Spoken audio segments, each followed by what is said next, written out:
अस्सलाम वालेकुम नाज़रीन, मैं हूं आसिम खान और आप देख रहे हैं BBN चैनल। आइए देखते हैं आज की टॉप 10 न्यूज़।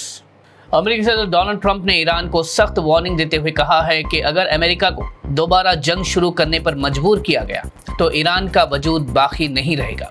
ट्रंप ने इल्ज़ाम लगाया कि ईरान ने जंग बंदी की खिलाफ वर्जी की, जिसके बाद अमेरिकन तैयारों ने ईरानी मिसाइल और ड्रोन स्टोरेज साइट्स को निशाना बनाया। फिलहाल दोनों मुल्कों के दरमियान नए हमलों और सख्त बयानबाजी के बाद मिडिल ईस्ट में एक बार फिर कशीदगी मजीद बढ़ गई है। अमेरिका के नए फौजी हमलों के बाद ईरान ने कहा है कि वो अपनी खुद मुख्तारी और कौमी सलामती के दिफा के लिए हर ज़रूरी कदम उठाएगा। ईरानी हुकाम ने दावा किया कि उनके जवाबी हमले अमेरिकन फौजी मकामात को निशाना बनाने के लिए थे।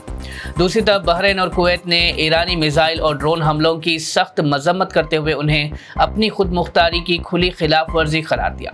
दोनों मुल्कों ने कहा कि वो अपनी सरहदों और अवाम की हिफाजत के लिए तमाम ज़रूरी इक़दाम उठाएंगे।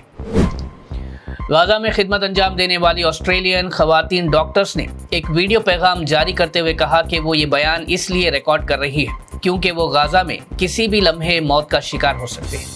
डॉक्टर्स ने कहा कि उनके हॉस्पिटल में आने वाले 80% मरीज बच्चे और हामिला ख़वातीन हैं। उन्होंने दावा किया कि उन्होंने एक ऐसी 9 महीने की हामिला खातून का ऑपरेशन किया जो हमले में हलाक हो चुकी थी।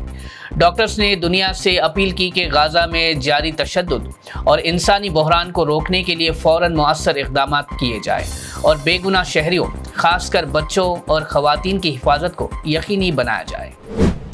मुंबई पुलिस ने मुहर्रम के जुलूस के दौरान एक बड़ी साजिश नाकाम बनाते हुए 29 साला फैयाज प्रेमजी को गिरफ्तार कर लिया। पुलिस के मुताबिक मुलजिम दर्द की दवा बताकर जिंक फॉस्फाइड से भरे जहरीले कैप्सूल्स तकसीम कर रहा था। मामला उस वक्त सामने आया जब कैप्सूल खाने के बाद कई अफराद की तबीयत खराब हो गई। पुलिस ने मुलजिम के कब्जे से 14,900 जहरीले कैप्सूल्स बरामद की। तहकीकात के दौरान उसने इकरार किया कि उसने 50 किलोग्राम जिंक फॉस्फाइड और 30,000 खाली कैप्सूल हासिल करके पिछले 15 दिन से उन्हें तैयार किया था और उसका मकसद 15,000 अफराद को हलाक करना था। पुलिस अब उसके मुमकिन साथियों और मकसद की तहकीकात कर रही है। निजामाबाद के आरमूर में भारत चंद्रा स्कूल में उर्दू पढ़ाने को लेकर उस वक्त तनाज़ा खड़ा हो गया जब बीजेपी से वाबस्ता कुछ अफराद स्कूल में दाखिल हुए और पुलिस अहलकारों की मौजूदगी में प्रिंसिपल आमिर खान और उर्दू टीचर के साथ बदसलूकी करते हुए उन पर हमला किया। स्कूल इंतज़ामिया का कहना है कि तेलंगाना में उर्दू दूसरी सरकारी ज़बान है और वालिदैन के मुतालबे पर उर्दू की तालीम दी जा रही थी। वाक़ये की वीडियो वायरल होने के बाद उर्दू टीचर्स और समाजी तंजीमों ने सख्त कानूनी कार्रवाई का मुतालबा किया। पुलिस ने बीजेपी से वाबस्ता कुछ अफराद के खिलाफ मुकदमा दर्ज कर लिया है, जबकि प्रिंसिपल और उर्दू टीचर के खिलाफ भी केस दर्ज किया गया है। इस वाक़ये के खिलाफ एहतजाज के तौर पर मुख्तलिफ तंजीमों ने निज़ामाबाद बंद की कॉल दी है और टीचर्स यूनियन से भी इसमें हिस्सा लेने की अपील की गई है। तेलंगाना में वोटर लिस्ट की स्पेशल इंटेंसिव रिवीजन के तहत सिर्फ 3 दिनों में 1 करोड़ से ज़्यादा एन्यूमरेशन फॉर्म्स घर घर जाकर तकसीम किए गए हैं। इलेक्शन कमीशन के मुताबिक सर्वे अब तक रियासत के 30% से ज़्यादा इलाकों तक पहुंच चुका है। ये मुहिम 25 जून से शुरू हुई है और 24 जुलाई तक जारी रहेगी, जिसमें बूथ लेवल ऑफिसर्स घर घर जाकर वोटर लिस्ट की तस्दीक, एन्यूमरेशन फॉर्म डिस्ट्रीब्यूशन और अपडेट का काम कर रहे हैं। इस प्रोसेस के पहले दिन ही 9 लाख फॉर्म्स तकसीम किए गए थे और अब इस अमल को मज़ीद तेज़ी से आगे बढ़ाया जा रहा है। कमीशन ने अवाम से अपील की है कि BLOs के साथ ताउन करें, दरख्वास्त फॉर्म सही मालूमात के साथ भरकर वक्त पर जमा करें और अगर वोटर लिस्ट में कोई गलती या कमी नज़र आए तो फ़ौरन उसकी दुरुस्ती करवाएं। तेलंगाना भर में वोटर लिस्ट की स्पेशल इंटेंसिव रिवीजन के दौरान पासपोर्ट को लेकर कई NRI वोटर्स में उलझन पैदा हो गई थी। ये उस वक्त शुरू हुई जब मिनिस्ट्री ऑफ एक्सटर्नल अफेयर्स ने कहा कि पासपोर्ट शहरियत का सबूत नहीं बल्कि एक सफरी दस्तावेज है।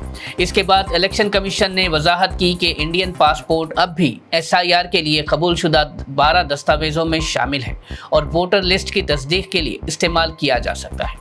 भारत से बाहर रहने वाले NRI ऑनलाइन फॉर्म भर सकते हैं या अपने रिश्तेदारों के जरिए फॉर्म जमा करवा सकते हैं। ऑनलाइन फॉर्म भरते वक्त आधार और वोटर ID पर नाम एक जैसा होना ज़रूरी है ताकि ई साइन का अमल मुकम्मल हो सके। AIMIM party chief barrister Asaduddin Owaisi ने तेलंगाना में जारी स्पेशल इंटेंसिव रिवीजन के तहत अपना और अपने घर वालों का एन्यूमरेशन फॉर्म भर दिया है। उन्होंने अवाम से भी अपील की है कि वो अपना और अपने खानदान का फॉर्म भरकर बूथ लेवल ऑफिसर के पास ज़रूर जमा करें ताकि उनका नाम वोटर लिस्ट में बरकरार रहे। असद ओवैसी ने कहा कि अगर फॉर्म भरने में किसी किस्म की परेशानी आए तो लोग AIMIM के मकामी जिम्मेदारों या दारुस्सलाम ऑफिस से राब्ता करें, जहां उन्हें हर मुमकिन मदद फराहम की जाएगी। तेलंगाना भर में पल्स पोलियो इम्यूनाइजेशन ड्राइव आज शुरू हो चुकी है। मिनिस्टर दामोदर राजा नरसिम्हा ने वालिदैन से अपील की कि 5 साल से कम उम्र के बच्चे को नए पैदा होने वाले बच्चों समेत पोलियो के 2 खतरे जरूर पिलवाएं।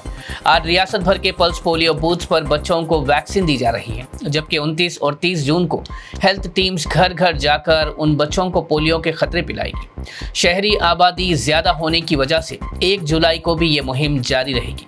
हुकूमत ने कहा है कि पोलियो से बचाव के लिए हर बच्चे तक वैक्सीन पहुंचना जरूरी है और वालिदैन से अपील की कि वो इस मुहिम में पूरा ताउन करें। इंडिया मेट्रोलॉजिकल डिपार्टमेंट ने रियासत भर में 4 जुलाई तक तेज बारिश, गरज चमक, बिजली गिरने और 30 से 40 किलोमीटर फी घंटा की रफ्तार से तेज हवाओं की पेशगोई करते हुए येलो अलर्ट जारी किया है।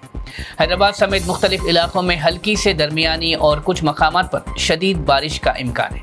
IMD ने अवाम को मशवरा दिया है कि गरज चमक के दौरान खुली जगहों और दरख्तों के नीचे खड़े होने से परहेज करें और गैर ज़रूरी सफ़र से बचें। नाज़रीन, ये थी आज की टॉप 10 न्यूज़। देखते रहिए BBN चैनल। मुझे दीजिए इजाज़त। अल्लाह हाफिज़।